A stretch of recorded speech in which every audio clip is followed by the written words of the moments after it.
Hundreds of people have crossed this border gate between Iran and Turkey in the last few days, traveling in both directions as war expands across the region. Shalom. First and foremost, I'd like to give all praises to Yahweh, Bahashem, Yahweh Shai, Bahashem Ha, Rekah Kwadash Mama. Double honors to the apostles of Great Millstone and the elders. Double honors to my apostle and elder as well, Aharawan Ben Yasha Allah of the Lions Den Camp here in Jacksonville, Florida.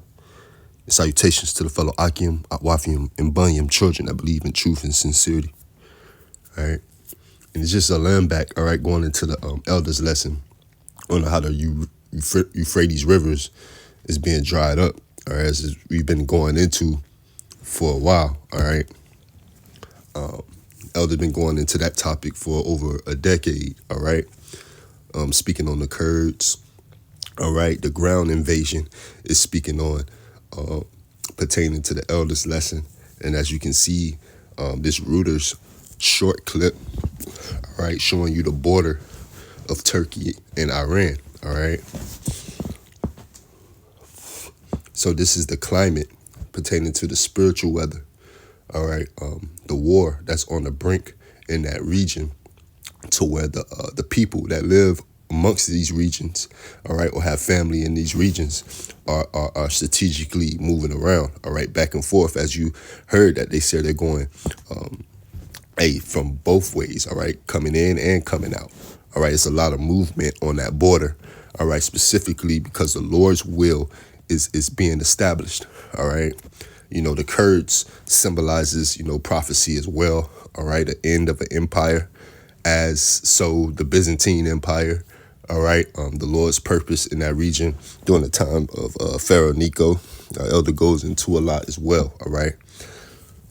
So we'll just listen to this short clip again, and you can see the times we in, all right, pertaining to the spirit of prophecy, pertaining to World War III, all right, pertaining to Yahweh Ba'ashem Yahweh Shai's judgment, all right, Yahweh Shabbat. Hundreds of people have crossed this border gate between Iran and Turkey in the last few days, traveling in both directions as war expands across the region. Each person's journey tells a different story. Yani millet daha korkuyor ki çölü geçsin, yani yolları geçsin. Amerika'dan korkmuyorlar. Öz hükümetinden teessifiyle korkurlar. Some are fleeing, some are stuck. Hamid Shimohammedzade's wife and children are stranded on the Iranian side while he tries to get them visas. Vəli o zamanki oradaydım, kaç tane bombazat attılar da biz gördük savaş başlandı, geldik Türkiye'ye. Egypt. All right, even Egypt, all right. Worker Mohammed Fauzi crossed over with no SIM card, no local currency, no. Egyptian worker Mohammed Fauzi crossed over with no SIM card, no local currency, no knowledge of Turkish. His only plan? Get to Cairo. The situation is very difficult and the working is stopped. I can't work, I can't stay because the situation is dangerous now. So I want to go to my home, my country. But not everyone is leaving Iran. Layla had been Listen to what this lady has to say. Eve would never. living in Istanbul when she lost contact with her family back home. She decided to return.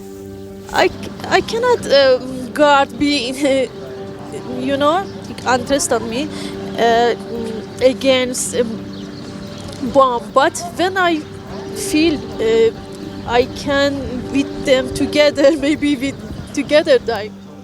Crazy, you know, and she said that with a smile, because she's willing. Maybe together they perish, all right?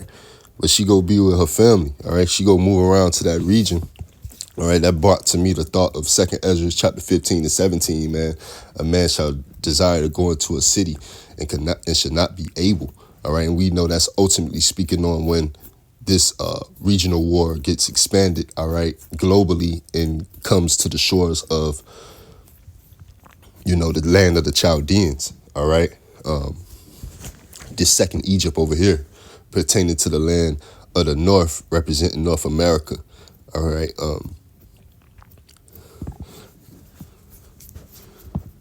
One of the first scriptures I want to grab is the book of Ecclesiastes, chapter 12 and verse 5. It says,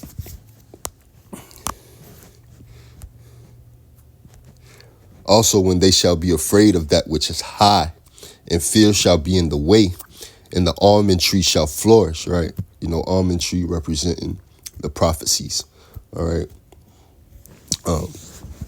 When those buds start to develop, all right, you know that it's becoming of that time, all right, pertaining to the almond tree, all right, of the fruition of the prophecies, all right, growing into its full form, right? It says, and the grasshopper shall be a burden. Any little thing is getting ready to tip this place over, all right? And desire shall fail, because man goeth to his lone home, and the mourners go about the streets, right? You know, and that's what it was said in that video, all right? They're not scared. They're scared to hit, you know, the streets, not more so scared of America, paraphrasing, right? So, just again, it's being done regionally over there and through various countries throughout the four corners of the earth. Like, you know, you had the Paris Yellow Vest protests, but when it gets here, you know, hey, it's gonna be utter catastrophe, man, because the people is not, you know, prepared, all right, as the people over there in the Middle East who are used to, you know, conflict, war, all right, America stirring up things and mess over there in these particular regions, so they have a form of understanding of it, all right, a feel of war and what's going down and where they need to be strategically, you know, around family and things of that nature, right? People of the like mind, so to speak, all right? So again, they're going back and forth across the border in utter chaos, all right? You saw the lady, you know, she willing to go back to, at least if she go perish, she go perish with her loved ones, so to speak. This second Ezra chapter 15, crazy.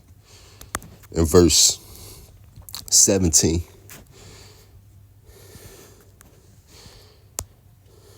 A man shall desire to go into a city and shall not be able, right? For because of their pride, the city shall be troubled, man, right? And that's Esau's pride. He has an embassy all over the world, all right? A whole bunch of embassies over there through the Middle East, mainly, all right? Because he tried to put a stronghold in that region, all right? To you know, to steal, unalive, and destroy, all right? His MO, ultimately. And that's ultimately what's going to come to his own land, all right? And when it comes to his own land, it's the fulfillment of prophecy, all right, headed towards what? The climax of it all right? Destruction, the Lord's judgment, all right? He's gathering the nations over there to pour out his indignation, right?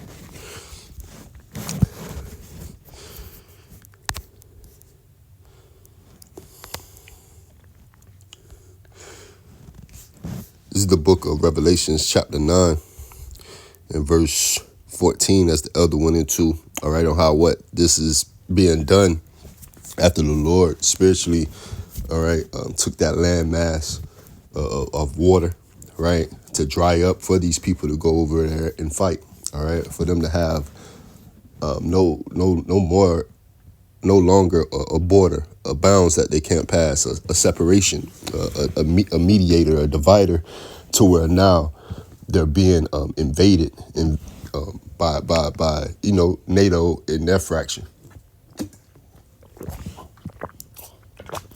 And it's all for the Lord's will. This is Revelation chapter 9 and verse 14. I'll get to the point. And it says, what? The sixth trumpet, army from the east.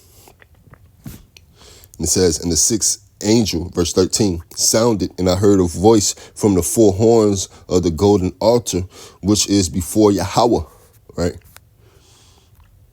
Saying to the sixth angel, which had the trumpet, right? And these are what the 7 angels that deal with the Lord's wrath. So we're coming to that number of fulfillment being 7, right? We come into that fulfillment of the climax of the Lord's judgment, which is World War III, the Lord denuclearizing the earth, all right, salvation, all right, divine intervention, all right, things that the human eye hasn't seen in thousands of years, right? This is gonna shock the whole world, man, the whole earth, the globe, when the Lord showed his wrath and his judgment, man, and it's being laid out, all right, strategically assembled, so to speak. This verse 14, Revelations 9:14, saying to the 6th angel which had the trumpet, right, loose the 4 angels which are bound in the great river Euphrates. The apostle went into that. He was like, hey, the angels over there, speaking verbatim of Revelations 9 and 14, all right? And that's how you know the angels over there and in the midst, all right? Because these things are coming to pass. These things are being fulfilled. The people are in uproar, all right? It's a spiritual weather. It's a spiritual energy that's being portrayed, all right? And it's all for the Lord's will, all right? You know, so what that border is up in utter chaos, as so the borders over here were, all right? The invasion, you know, Armageddon, the preparer of troops, right?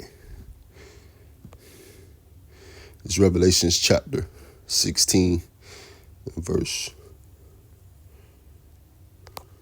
It's Revelation chapter 16.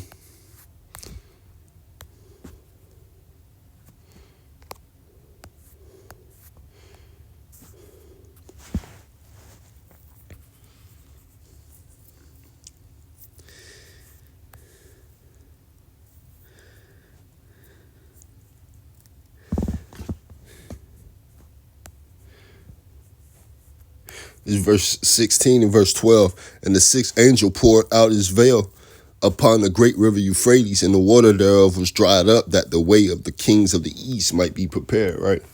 And that's what being done. You know, the Kurds, as the elder brought out that map in his lesson, as I had it waiting, showing you how the Kurds is always been prepared, how they was promised land, right? And they've been diligently seeking that promise, right? But it's all for the Lord's will, right? Again, the Kurds being used and showing symbolically, showing the end of a kingdom as the Byzantine Empire, right? The time of the Philistines, right?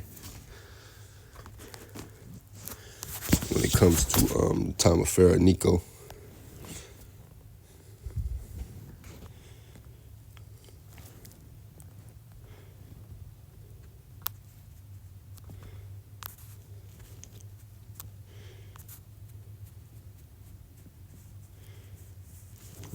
during the time of Jehoiakim, right?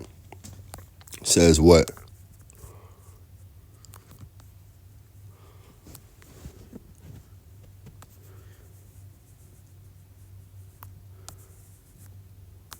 Six through 10 is really my point. All right, but I start at verse 1. It's Jeremiah 46 and verse 1. Defeat of Pharaoh foretold. All right. It's going into fulfilled prophecy.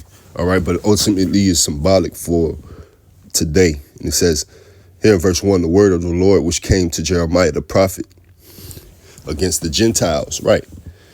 In Egypt, against Egypt, right? Against the army of Pharaoh Necho, king of Egypt, which was by the river Euphrates in Carchemish, which Nebuchadnezzar, king of Babylon, smote in the 4th year of Jehoiakim, the son of Josiah, king of Judah, right? So the time of Jehoiakim, the son of King Josiah, all right, with the king of Judah at the time. You had what? Nebuchadnezzar, king of Babylon, who were it was Syrian, who ultimately went against the king of Egypt. All right, Pharaoh Necho. Order ye the buckler and shield and draw near the battle, harness the horses and get up, ye horsemen, and stand forth with your helmets. And that's what the Lord is preparing and doing in a sense, as far as that power, that horsemen, that power as far as how they're perfecting their nuclear arsenal, their enrichment of uranium, so on and so forth, right?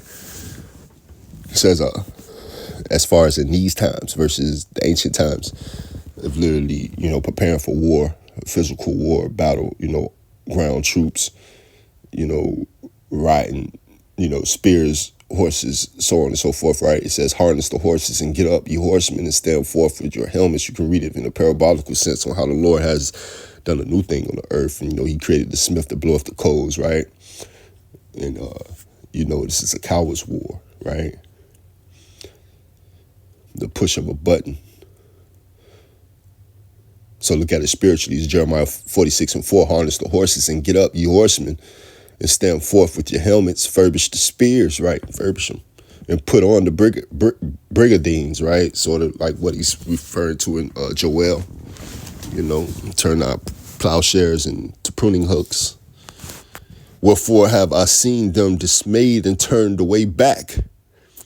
Their mighty ones are beaten down and are fled apace, and look not back, for fear was round about, saith the Lord. Right? They trying to jump from region to region, because this is going to be about their family at the end of the day. That's what's going to happen to the land of the Chaldeans on their own soil, all right? Their military, they go be to fend for themselves. That's in 2 Ezra chapter 15, right?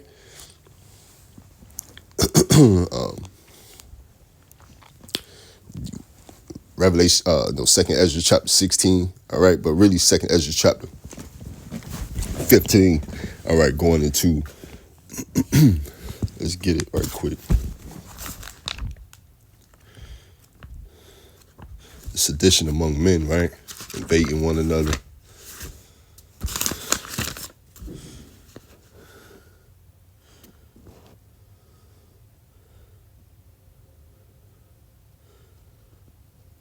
This is Revelation, 2 Ezra chapter 15 verse 16. For there shall be sedition among men and invading one another. They shall not regard their kings nor princes, right? They're not going to care about who in authority. All right, so what? And their mighty ones are beaten down and are fled apace, and look not back, for fear was around about, saith the Lord. Let not the swift flee away, nor the mighty man escape. They shall stumble and fall toward the north by the river Euphrates. Who is this that cometh up as a flood, whose waters are moved as the rivers, right?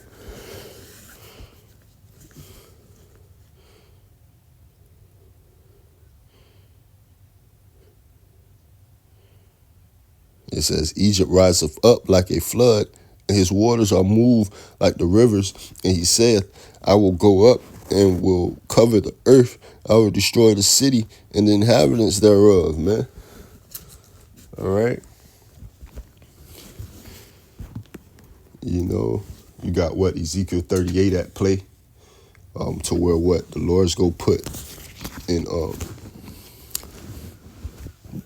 Gog and Magog, Russia.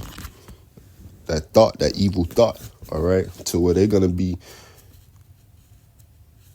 occupied, but that evil thought is going to be in their mind, and they're going to jump and do what really needs to be done, which is the Lord's fulfillment of, the land of the north being North America, all right? Being a wasteland, right? So as the heathen in the past, as the heathen today, the Lord is fulfilling his purpose and his will to wage war in that region, all right?